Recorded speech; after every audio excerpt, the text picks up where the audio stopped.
예수님! 오늘 예수님께서는 예루살렘에 계십니다.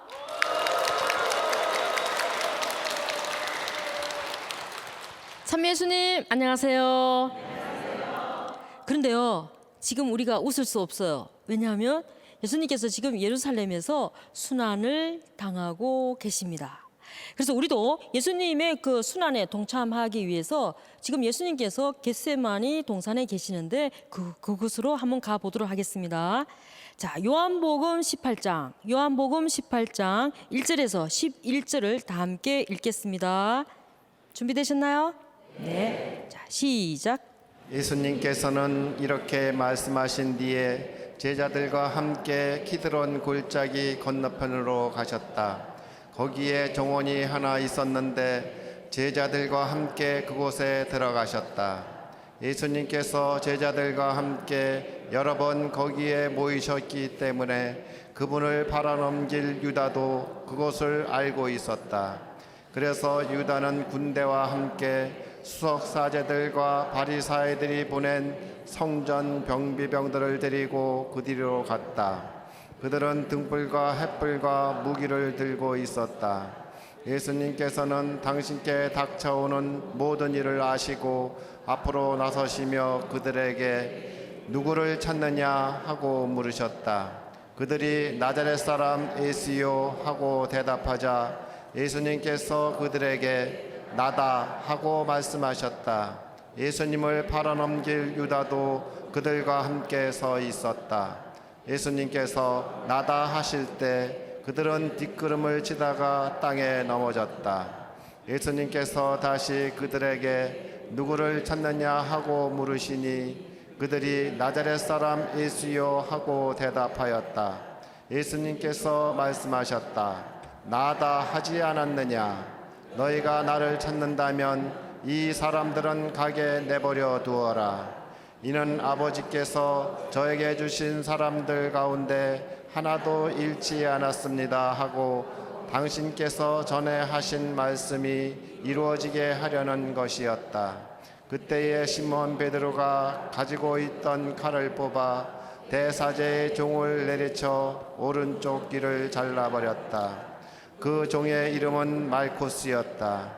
그러자 예수님께서 베드로에게 이르셨다. 그 칼을 칼집에 꽂아라. 아버지께서 나에게 주신 이 잔을 내가 마셔야 하지 않겠느냐. 네, 잘 읽으셨습니다. 여러분, 순환 이러면 좀 마음이 어떠시나요? 좀 우울하죠, 그렇죠? 그래서 저도 어릴 때 제가 초등학교 1, 2학년 정도 됐는가 봐요. 그런데 저희 어머니하고 아버지가 제 수요일만 되면 꼭 이 노래를 불러요. 순환기여 더더르 막 이러면서 막 그 노래를 부르면 제가 어머니 아버지가 이렇게 부르던 그 노래를 듣고 눈물을 뚝뚝 이렇게 흘렸대요. 영성이 있었죠, 어릴 때부터, 그렇죠? 그런데 우리 어머니가 이제 너 왜 울어? 이러면 너무 슬퍼요. 예수님이 불쌍해요. 제가 이렇게 얘기를 했대요. 그러면 저희 어머니가 이렇게 또 얘기했대요. 그럼 예수님을 슬프게 하지 않게 하기 위해서는 어떻게 하면 되겠어? 그러면 우리 어머니가 기도 열심히 해야 돼. 숙제 잘해야 돼. 엄마 말 잘 들어야 돼. 이제 이렇게 얘기한대요. 그러면 제가 막 그 사순절 동안에는 늘 막 기도하고 그리고 막 숙제도 열심히 하고 엄마 신부름도 잘하고 그랬대요. 그런데 이제 부활이 다가와서 할렐루야 막 이렇게 하면 그때부터 이 삶은 깨끗하게 이제 없어진 걸로. 그러면서 이제 이렇게 사순을 이제 보내게 됩니다. 근데 오늘 이제 예수님께서 순환을 이렇게 당하시는데 요한복음에서 우리에게 알려주는 예수님의 순환 사원은 예수님께서 막 이렇게 끌려가고 막 비굴하고 그런 게 아니에요. 아주 당당하십니다. 아주 당당하게 당신의 그 구원의 길을 가시는 것을 볼 수 있죠. 그런데 공간복음에서는 예수님의 순환사화가 우리가 알고 있는 것처럼 베타니아, 기억나시죠? 그렇죠? 베타니아에서 그 예수님의 발에 향유를 부은 그 일로 이제 시작이 됩니다.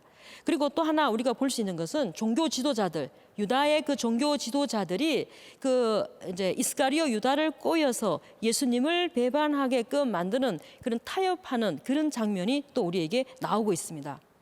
그러면서 이제 요한복음에 보면 이제 순환사화를 우리에게 알려주는 게 키드론 골짜기 건너편에서 체포되십니다. 예수님께서. 그렇죠? 그리고 또 하나는 대사제의 그 신문과 베드로의 배반이 또 나타납니다. 그리고 빌라도의 신문과 사형 선고가 내려지는 거죠. 그리고 십자가의 처형과 예수님의 장례, 이 일로 이렇게 이루어지고 있습니다. 예수님께서는 때에 대해서 자주 얘기해요. 그렇죠? 때에 대해서 이렇게 자주 얘기하는데 그때는 뭔가 하면 이제 앞으로 다가올 때다 이렇게 얘기하는데 지금은 예수님께서는 이제 때가 다가왔다 이렇게 얘기합니다. 이 때는 무슨 때라고 그랬어요? 예수님께서 죽을 때입니다. 그리고 또 하나는 아버지와 아들의 영광이 드러날 때이죠. 그리고 이때는 흩어졌던 사람들을 이렇게 모으는 때, 그리고 성령의 선물을 주시는 때라는 것을 요한복음에서는 말해주고 있습니다. 우리가 이제 사순들이 되면 성금요일에 꼭 뭘 읽는가 하면 이 요한복음의 순환사화를 봉독합니다. 기억나시죠? 그렇죠? 네. 예수님께서 제자들과 함께 이제 키드론 골짜기 건너편에 있는 그 정원에 가셨다 이렇게 돼 있습니다. 그런데 요한복음에서는 왜 그곳에 갔는가에 대해서는 분명하게 알려주지는 않고 있어요. 그런데 공간복음에서 이렇게 보면 예수님께서는 최후 만찬을 이제 끝내고 제자들과 함께 겟세마니 동산에 가서 뭘 했다? 기도를 했다 이렇게 우리에게 알려주고 있죠. 예수님께서 왜 기도를 했었을까? 마지막 순간에 진짜 하나님께 자기의 온 이걸 봉헌하기 위해서 열심히 기도를 하지 않았을까 우리는 생각이 듭니다. 그런데 요한복음에서 이제 마지막에 이렇게 보면 유다가 나와요. 그렇죠? 유다가 나오는데 유다는 이미 그 장소를 알고 있었다 이렇게 얘기하고 있습니다. 그런데 유다가 끌고 온 사람들이 누군가 하면 군인들입니다. 그리고 누구요? 성전 경비병들이죠. 그러면서 장소를 다 알고 이들을 끌고 왔다. 그러면 이 유다의 그 비굴한 모습이 더 이렇게 드러나는 것 중에 하나이죠. 요한복음 마지막에 그 만찬 때 악마가 이미 시몬 이스카리옷의 아들 유다의 마음속에 예수님을 팔아넘길 생각을 불어넣었다라고 하는데 이는 그가 자신의 그 현세적인 이익을 위해서 스승을 스스로 떠나버리는 것을 여기서 나타내고 있습니다. 유다는 그 물질에 대한 욕심 그리고 불신앙으로 유혹에 빠져 자기의 직분을 스스로 파괴합니다. 그리고 예수님을 배반하죠. 그러면서 우리가 요한복음에서 또 볼 수 있는 게 바로 뭔가 하면 요한복음에서 밤 그리고 빛 이게 굉장히 이렇게 대조되는 것을 볼 수 있습니다. 빛은 뭔가 하면 진리와 생명의 세계를 상징하고 있습니다. 그런데 밤은 혼돈과 어둠의 세계를 강조하고 있죠. 그런데 예를 들면 이거예요. 유다가 예수님을 배반했다. 그때가 언제였다? 밤이었다. 이렇게 얘기하고 있습니다. 이는 유다가 빛 자체이신 예수님을 떠나서 혼돈과 어둠의 세계 그리고 곧 사탄의 세력으로 넘어가는 것을 여기서 얘기하고 있죠. 그와 반면에 우리가 요한복음 3장에 보면 니코데모가 나옵니다. 그렇죠? 니코데모는 유다와 굉장히 대비되는 그 인물입니다. 그리고 이 니코데모는 한밤중에 그리고 지독히도 어두운 그 밤에 빛 자체이신 예수님께로 이렇게 나아오는 것을 볼 수 있죠. 유다는 빛에서 어둠을 선택했습니다. 그는 본인 스스로가 빛을 차단합니다. 그리고 본인 스스로가 어둠을 찾는 그 삶을 선택했다라는 것을 우리가 볼 수 있어요. 또 하나 우리가 이렇게 볼 수 있는 것은 요한복음 18장쯤 이렇게 가면 베드로의 배반이 나와요. 베드로의 배반이 사복음서에 이렇게 다 나오는데 요한복음에서는 베드로의 배반이 일어나고 있을 때 날이 추웠다 이 표현을 해요. 날이 추웠기 때문에 숯불을 피웠다 이 부분을 우리에게 알려주고 있죠. 그런데 진짜 그때 추웠다 이렇게 얘기할 수도 있어요. 그런데 날이 진짜 추워서가 아니라 베드로는 빛 자체이신 그리고 불이신 그 예수님을 부인했기 때문에 뭔가 하면 그에게서 빛이 사라졌습니다. 또 베드로는 세상의 참 빛이신 예수님을 떠나서 숯불에다가 이렇게 자기를 대피임으로 인해서 유다가 밤을 선택한 것처럼 어둠의 세력으로 가담했다는 것을 우리가 알 수 있죠. 가슴 속에서 타오르는 그 사랑의 불이 예수님을 배반하자 꺼져버렸습니다. 완전히 꺼져버림으로 인해서 이제 이 베드로는 빛을 찾지 못하는 그 어둠의 세력에 있다 이거이죠. 그리고 또 우리가 하나 이렇게 볼 수 있는 것은 베드로가 3번 배반해요. 그렇죠?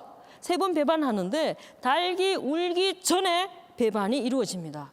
자, 닭이 울기 전이다. 이거는 바로 뭔가 하면 베드로의 이 배반은 밤중에 어두움 속에서 곧 의로운 태양이 떠오르기 전에 다 이루어진 것 중에 하나입니다. 우리가 이거를 보면서 우리의 삶은 무엇을 선택하고 있는지를 좀 보면 좋죠. 밤을 선택하고 있는지 아니면 빛 자체이신 예수님을 선택하고 있는지 한번 보면 좋겠습니다. 제가 작년에 그 사순절 때 읽은 책이 있는데 그 책 이름이 뭔가 하면 내면의 샘이었어요. 사순절에 이렇게 보는데 그 책 내용 안에 뭐가 들어있는가 하면 단식에 대해서 엄청 나와 있어서 이 단식. 우리가 왜 사순절 되면 단식하잖아요. 그렇죠? 그래서 제가 이제 그 책을 이렇게 보면서 주님께 물었어요. 성당에서. 주님, 제가 무엇을 단식할까요? 몸매 때문에 밥을 단식할까요? 막 이렇게 해서 막 물어봤어요. 그런데 어느 한순간 저에게 딱 이렇게 때리는 게 뭔가 하면 죄의 단식 이게 나왔어요. 죄의 단식. 어머 주님, 제가 얼마나 죄를 많이 짓는데 어떻게 단식을 하겠습니까? 제가 이제 그 생각이 들었어요. 그런데 그 많은 내가 이제 죄를 짓는 것 중에 단식을 좀 해봐야 되겠다. 그렇게 하면서 결심을 세웠어요. 그러면서 제가 어떤 결심을 세웠는가 하면 제가 기차를 굉장히 많이 타고 다니는 그 여행을 해요. 근데 기차를 타다 보면 제 자리가 있잖아요. 그렇죠? 두 명이 이렇게 앉아 있으면 여기가 이제 제 자리예요. 제 자리면 또 어떤 일이 생기는가 하면 꼭 이렇게 덩치가 큰 분이라든가 아니면 남성분들은 이렇게 자꾸 이렇게 길어오고 자기 나름대로 막 영역을 다 차지하고 그러면 저는 점점 이제 이렇게 돼요. 그러면 저가 이제 이렇게 그분을 찌릅니다. 이렇게 여기를 찍 찌르면서 그러면 이분이 깜짝 놀래요. 그러면서 제가 이제 넘어오지 말라고 이제 이렇게 해요. 그리고 또 어떨 때는 이렇게 보면 또 이렇게 피곤하니까 이렇게 주무실 때 많잖아요. 그렇죠? 그러면 제가 그분들이 이제 이거 코를 막 이렇게 하면 제가 또 이렇게 찔러요. 그러면서 그분이 또 눈을 떠서 이렇게 보면 제가 왠지 이렇게 얘기해요. 그러면 이분이 이제 막 얘기해요. 어느 날 또 제가 이렇게 봤어요. 그러니까 제 자리가 옆에 비어 있더라고요. 근데 무슨 일일까 봤더니 이분이 저 때문에 빈자리를 이렇게 골라 다녀요. 그래서 제가 이제 집에 올 때 이제 전철에서 내리고 수도원 갈 때 늘 조금 제가 쉬었기 때문에 몸은 좀 덜 피곤한다 해도 늘 후회해요. 어머, 내가 조금 친절하게 할 걸. 이 어둠을 선택했기 때문에 조금 이렇게 친절할 걸 이렇게 나와요.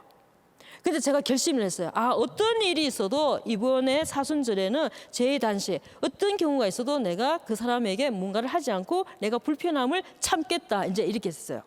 그 결심을 하니까 그런 일이 더 많이 이렇게 생기는 거예요. 그래서 제가 참았어요. 또 참았어요. 사순절이 지났어요. 그러고 난 뒤에 제가 한번 이제 사순절이 지나고 난 뒤에 이제 대구에 가기 위해서 이제 또 기차를 탔어요.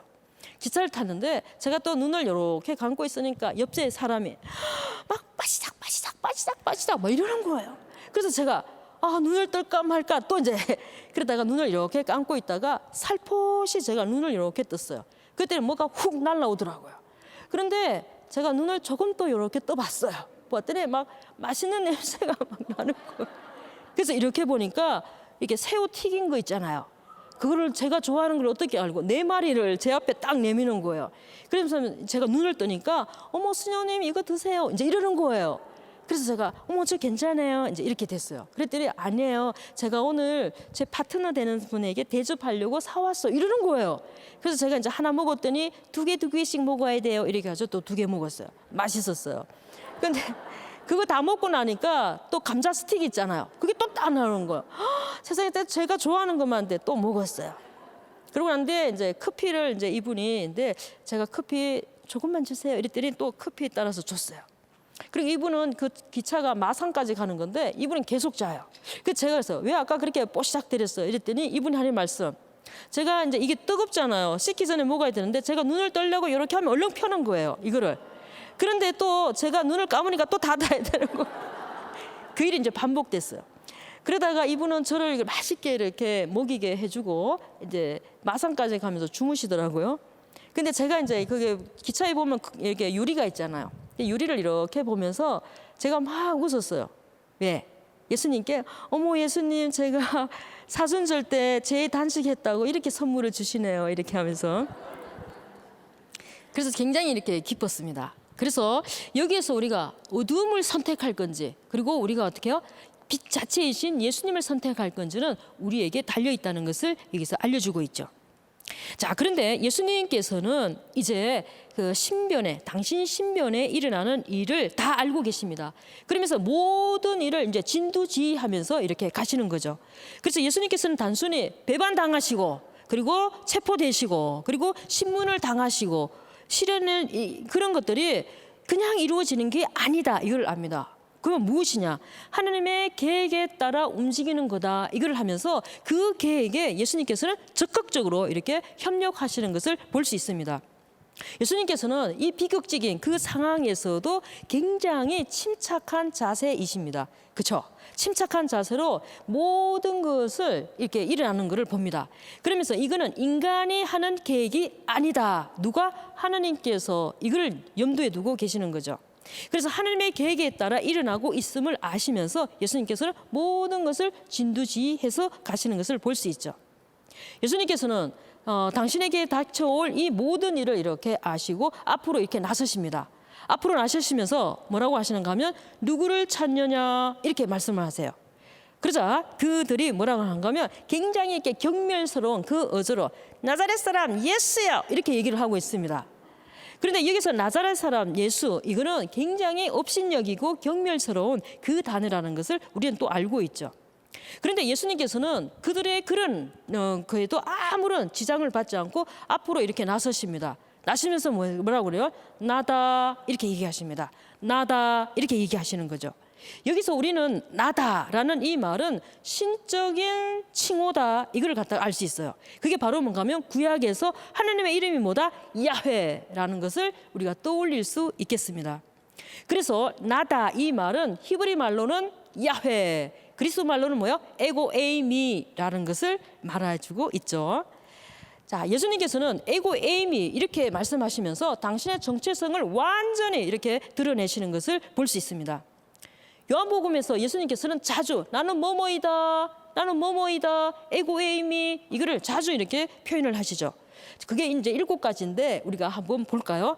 첫 번째는 뭔가 하면 나는 생명의 빵이다 이렇게 말씀하십니다. 그리고 두 번째는 나는 세상의 빛이다 이렇게 얘기하시죠. 그리고 세 번째는 나는 양들의 문이다 이렇게 말씀하십니다. 그리고 나는 착한 목자이다.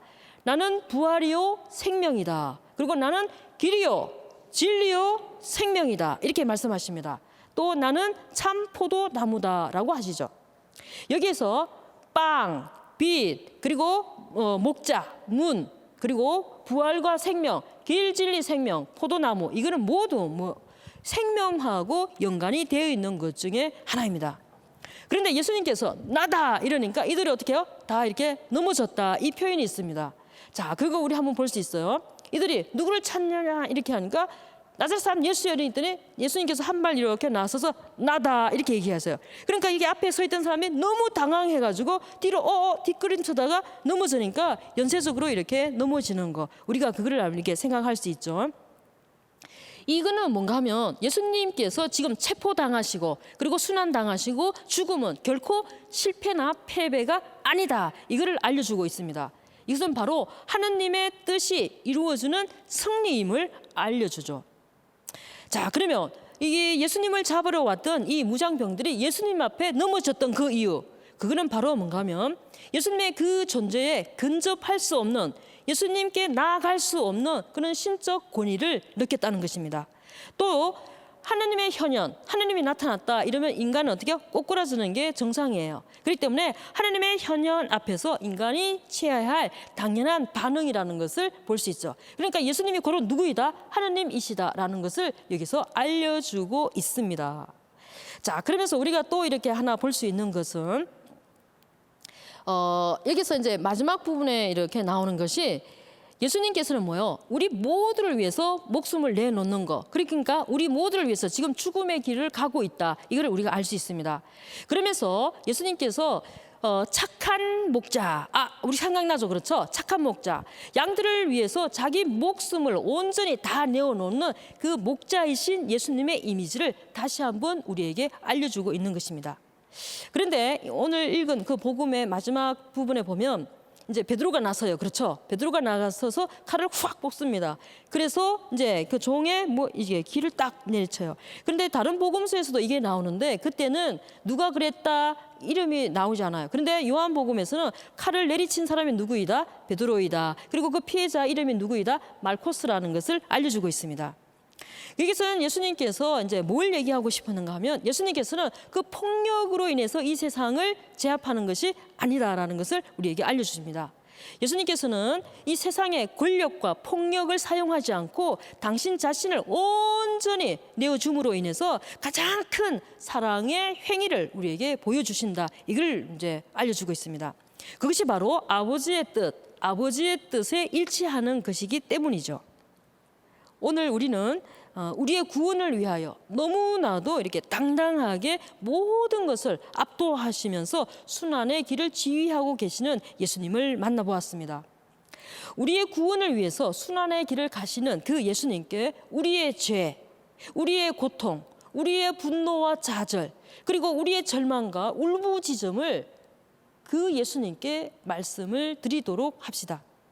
그분께서는 분명히 우리의 고통과 우리의 분노 그리고 우리가 갖고 있는 모든 고통을 외면하지 않으실 것입니다. 그러기 위해서 예수님께서는 지금 순환의 길을 가시죠. 그리고 우리도 그 순환에 함께 동참할 수 있는 길이 되었으면 좋겠습니다. 하실 수 있겠죠? 네. 자, 그래서 오늘 우리 예수님께서 이제 이렇게 가시는데 예수님께서 뭐라고 그랬어요? 나다 이렇게 얘기하셨습니다. 그래서 여러분들이 뒤에 늘 예수님께서 두려워하지 마, 나다, 나다, 나다 이거를 이렇게 생각하면서 조금 더 힘을 내시고 또 용기 있게 또 기쁜 그런 생활의 삶이 되시면 좋겠습니다. 하실 수 있겠죠? 네. 그래요. 우리 예수님께서 말씀하십니다. 나다. 다음 시간에 뵙겠습니다.